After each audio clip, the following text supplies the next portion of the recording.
This is Tread Boldly, Leadership Lessons from the Saints, with Father Nathan Cromly. My name is Father Nathan. I'm the president of the St. John Institute, and this is Tread Boldly, Leadership Lessons from the Saints. It surely was not easy for St. Joseph to fulfill his mission as the guardian of the Virgin Mary and the foster father of the Son of God. In fact, when we look at his life, we see an amazing amount of suffering. This can surprise us. Most of us think that our life is supposed to be easy, successful, and happy. And when it's not, that we've done something wrong. Or worse, that God has abandoned us. And this belief can be compounded by our world today, which celebrates only success and criticizes, often cruelly, failures and mistakes. How different it would be if, in fact, the culture around us would embrace those who tried, even if they fail, and attenuate its ecstatic applause for success with a little genuine humility. Because the upshot of a culture that overvalues success and overly criticizes failure is that it brings heart to the people who otherwise would dare great things and would prefer, therefore, to stay in mediocrity. This certainly doesn't help a culture to advance, and it keeps people from a genuine happiness. When we look at the life of St. Joseph, for example, it's amazing to see just how hard it was for him.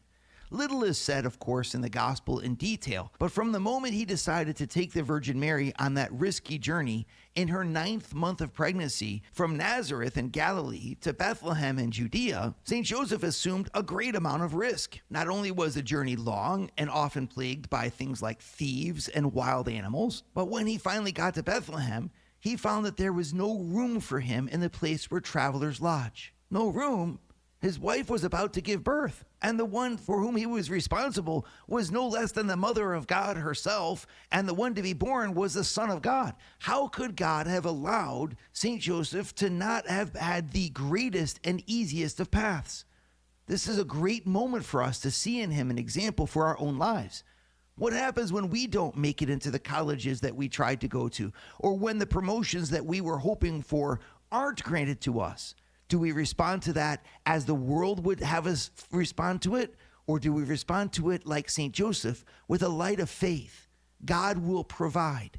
Even if he provides something less in the eyes of the world, if it comes from God, it must be the right thing. Given how important Jesus is and Mary is in the life of St. Joseph, his wife and his only son-to-be, we can come to appreciate some of the stress that must have been on St. Joseph's shoulder and how heroic it must have been for him to accept what God had asked him to accept. That his own kin from the house of David not have enough generosity in their hearts, even humanity, to let a young couple who are expecting the birth of their first child imminently into the place where travelers lodge. Who were these travelers who could somehow be more important than a pregnant woman? What kind of worldly standards were brought to bear against St. Joseph and Mary to somehow eliminate them from the most basic of human decencies? And St. Joseph had to bear this as the one responsible for making that decision. And Mary had to bear it in total trust that God would provide for her through her husband. And the two of them embrace this courageous circumstance. How? By faith. This is such a key lesson for us, that patience in enduring suffering is given to us when we trust that God is in charge of our lives.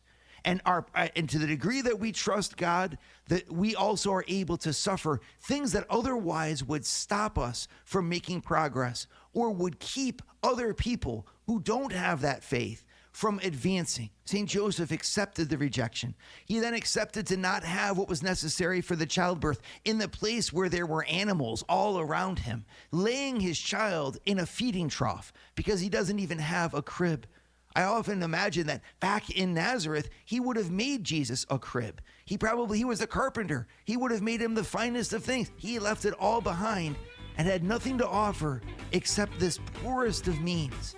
And God used that to fulfill his prophecies, guarantee his words, and allow Jesus to already be proclaiming that he was coming to give his flesh for the life of the world, claiming a feeding trough for his crib. St. Joseph was patient.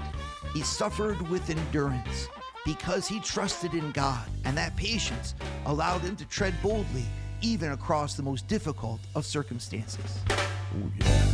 Love it, love it, love it. Don't forget Father Nathan Cromly and Dare Great Things. heard every week here on Annunciation Radio, and we get to be treated to this, Treading Boldly, every Thursday.